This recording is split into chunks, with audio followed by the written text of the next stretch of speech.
Fala pessoal, tudo bem? Sou eu, Pavone Corretor, sou especialista de imóveis aqui de Orlando e como prometido nessa semana, voltei aqui com meu amigo Dr. Walter Santos para a gente discutir um pouquinho de vistos. E nada como começar essa nossa série falando de vistos do grande queridinho dos brasileiros aí dos últimos anos.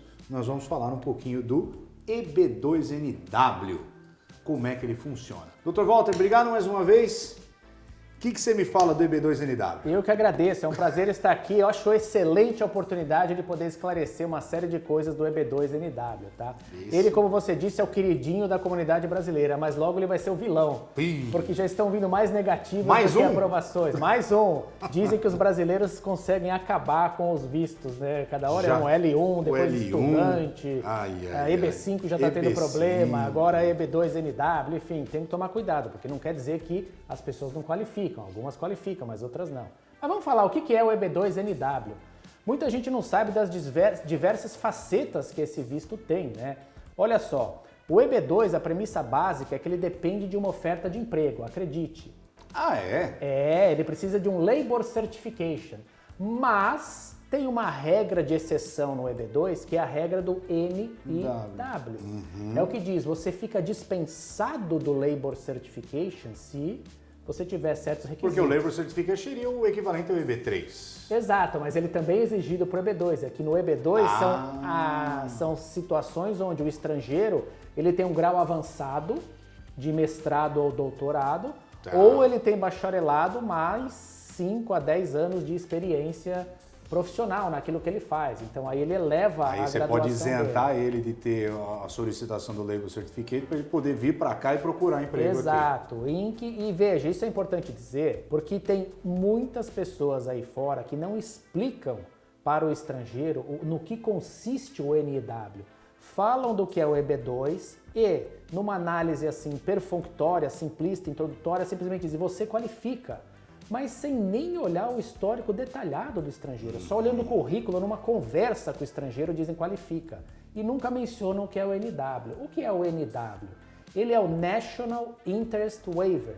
É a isenção com base em interesse nacional. Isenção do quê? Isenção da oferta de emprego, o que eliminaria o Labor Certification. Entendi. Então, o estrangeiro, por conta própria, poderia imigrar. Quando? Quando ele prova que o que ele vem fazer aqui na América tem mérito substancial, interesse nacional americano e que, no balanço de toda a situação, seria interessante ou vantajoso para o país Estados Unidos conceder um green card para essa pessoa vir para cá fazer isso, porque vai trazer benefício para o país. Sim, tem que agregar. Tem que agregar. Não é trazer benefício para o estrangeiro. Vou te dar um green card para você vir para cá e você está beneficiado. Não, o país tem que beneficiar. E muita gente não explica isso para os estrangeiros. E isso é onde mata 99% dos casos. Por isso que eu digo que as pessoas mais não qualificam para esse visto do que qualificam. É mais difícil. É muito mais difícil. Existe uma percepção errônea, Pavone, que a senioridade naquilo que as pessoas fazem qualificaria como habilidade excepcional. E não é bem por aí. Não é bem por aí. Você pode fazer algo por 40 anos. Se isso não tiver um destaque na tua profissão, em comparação com outros profissionais, então olha só, vamos falar do advogado. Vamos falar do exemplo. Do advogado, isso, boa, que a gente estava comentando. Então uma pessoa fala assim, eu sou advogado há 40 anos, eu leciono na faculdade, eu tenho livro publicado, ok. Então você tem que alinhar todos os profissionais, todos os advogados, alinha eles e coloca esse teu candidato, esse estrangeiro, onde que ele se situa?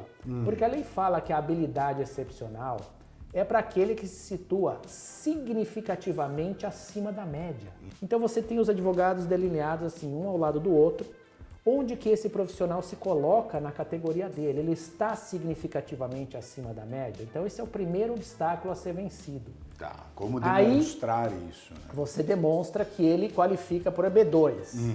Eu só fiz uma análise, eu só fiz 50% da análise. A outra metade é, bom, e o NW, ele qualifica? O que ele vem fazer aqui que tem mérito substancial e interesse nacional e que beneficiaria o país para poder Mas dar advogado de lá do Brasil não pode advogar aqui sem ter licença aqui. Verdade, ele não é porque é uma profissão regulamentada, então é muito difícil. Mas ele pode ser consultor jurídico, Perfeito. ele pode prestar serviço a empresas que transacionam com o Brasil, ele pode ele pode trazer esse conhecimento para beneficiar alguém na América que tem interesse com o Brasil. É difícil, mas existe a possibilidade.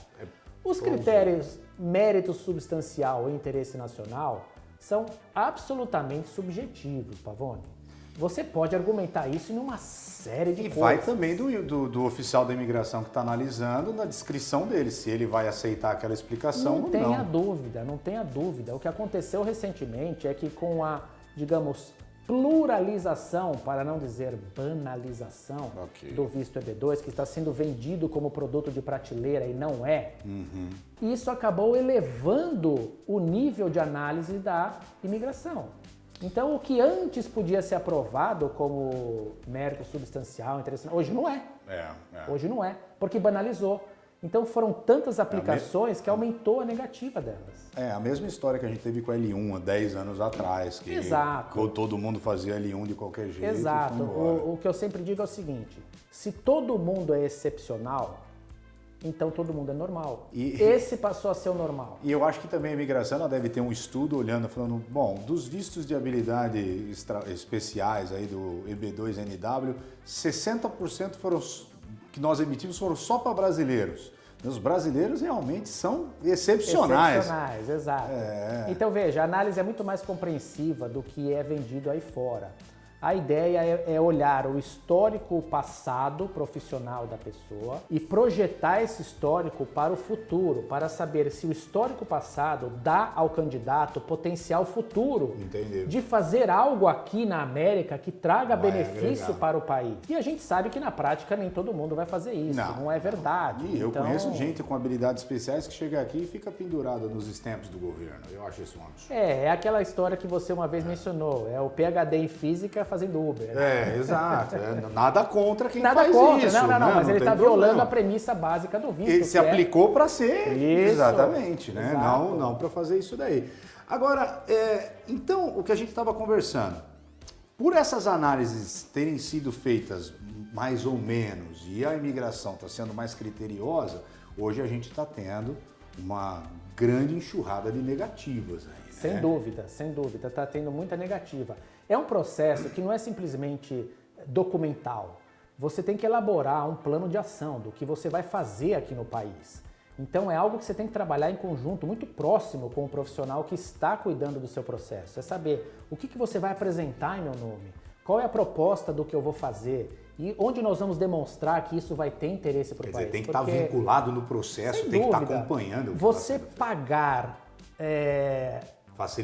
facilidades ou pagar algum profissional para te dar um parecer sobre o teu histórico, o valor é reduzido, porque na verdade você está comprando esse parecer para alguém, um professor de uma universidade, dizer que você tem essa e essa qualificação e que você traria benefício. Não é por aí. E sim pegar pessoas técnicas que conheçam a sua área de atuação, que possam reconhecer o teu histórico passado para atestar a possibilidade futura de você fazer algo que traga benefício. Então não é um passaporte livre para quem tem senioridade no que faz no país de origem. Ou para quem tem uma formação, né? Não, de maneira nenhuma. Não necessariamente isso. De maneira nenhuma. Tem que estar realmente acima da média, como você falou. Com certeza, e tem inúmeros exemplos. Eu vou te dar um exemplo bem simples. Um veterinário que veio para cá para fazer procriação de cavalo de uma específica raça. Eu não vou dizer qual que é para não evidenciar o caso, tá? Muito bem, quando ele veio se consultar comigo, eu falei, teu caso vai ser negado. Ele falou, não, já foi negado. Porque tem pouca gente que faz isso aqui, não é? Ele falou assim, exatamente por isso. Porque como tem pouca gente que faz isso, não tinha o benefício nacional, o interesse nacional. Entendi. Então, se tivessem feito um processo dele como veterinário de procriação equina, aberto, aí talvez beneficiasse, porque você ataca todo o país aonde tem interesse em procriação equina. Quando você limita uma determinada raça, você está colocando que o interesse é bem específico. Então não é questão de que só eu faço isso. Não é esse o ponto. O ponto é que não está beneficiando um grande número de pessoas. Estou entendendo. Dr. Walter, agora vamos lá. Você comentou comigo dessas partes das negativas e eu queria deixar assim para a gente finalizar que teve negativas que aconteceram até na própria entrevista consular, né? É verdade, e vou te dar outro exemplo do que aconteceu. Eu fiquei assustado com isso, porque quer dizer, a pessoa recebeu a aprovação lá, o I-100 e alguma coisa, beleza, recebi o green card, sai, me liga, compra a casa e aí quando chega no consulado... Verdade, é bastante complicado. Isso normalmente acontece nas profissões regulamentadas. Os casos clássicos são de dentistas. Por quê? O dentista brasileiro, o colombiano, o venezuelano, ele não pode praticar essa atividade aqui, ele não tem licença para fazer isso. Então essas empresas faziam esses processos para dentistas, colocando-os como pesquisadores dentais, né, ou dentários, enfim. Eles viriam para cá para fazer pesquisa. Então o processo era aprovado, sabe-se lá o que tem dentro desse processo. Nem os clientes sabem, para te falar a verdade. Deveriam, mas não sabem. Quando chegava no consulado, o consulado perguntava: quanto que você fez de pesquisa? Qual é o teu histórico de pesquisa dental? Ele dizia: não, nunca fiz pesquisa, eu sou dentista. Eu atuo como dentista, então teu caso está negado, porque foi feito todo baseado em pesquisa dental. Nem podia ser diferente, porque ele não podia vir aqui para atuar como dentista. Então faziam como pesquisador, só que o país não tem espaço para tanto pesquisador. Exatamente. Então veja, é muito importante você saber, você que pretende aplicar ou que já aplicou, saber o que consta no seu processo, qual o seu plano de ação para aprovar o seu END. Para não ser pego de surpresa lá na frente. Isso. E como a gente comentou agora há pouco, alguns casos, a pessoa já há 5 anos aqui, quando recebe a notícia e não tem mais muito. Essa é outra faceta do visto. Como eu te disse, tem a parte da petição da habilidade excepcional e tem a parte do green card. Ora, você não precisa fazer as duas simultâneas, a lei permite, mas eu nunca faria. Eu gosto de fazer a primeira, estabelecer com o governo que meu cliente tem habilidade excepcional e depois fazer o pedido individual de green card, porque aí eu já tenho a determinação do governo, a aprovação.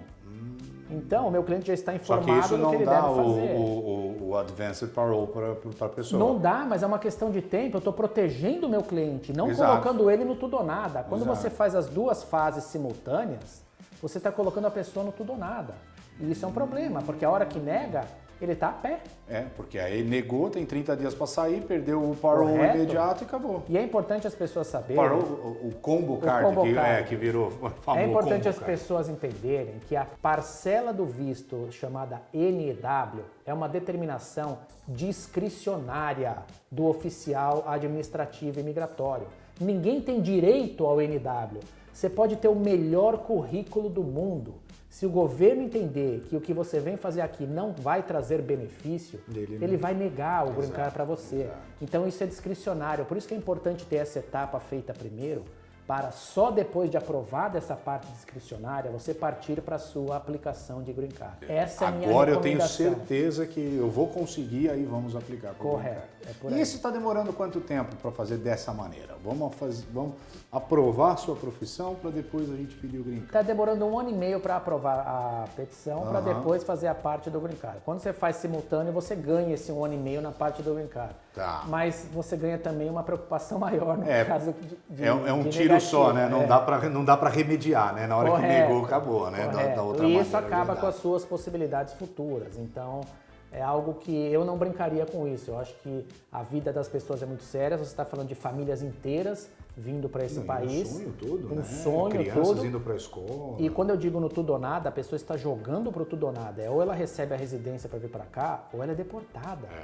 As pessoas estão sendo colocadas em deportação com a negativa dessas petições aqui. Isso é muito sério. Não, e ainda mais com essas notícias que a gente teve aí de fraude, entre outras coisas que andaram acontecendo, isso é muito perigoso. Dr. Walter, eu acho que falamos bastante sobre o visto EB2NIW, faltou o I aqui. E mais alguma recomendação desse visto ou podemos pular para o nosso próximo vídeo e falar do EB3? A recomendação é ter muita cautela, é saber exatamente o que você está aplicando, quais os riscos que você está correndo e ter ciência de tudo, absolutamente tudo que consta dentro do seu processo.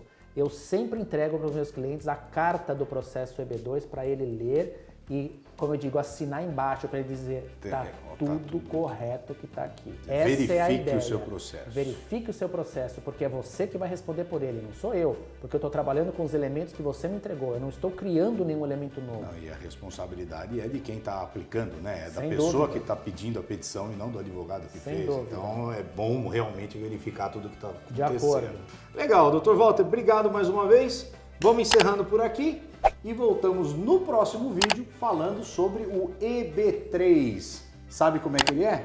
Volta aqui semana que vem, o Dr. Walter vai explicar pra gente. Obrigado!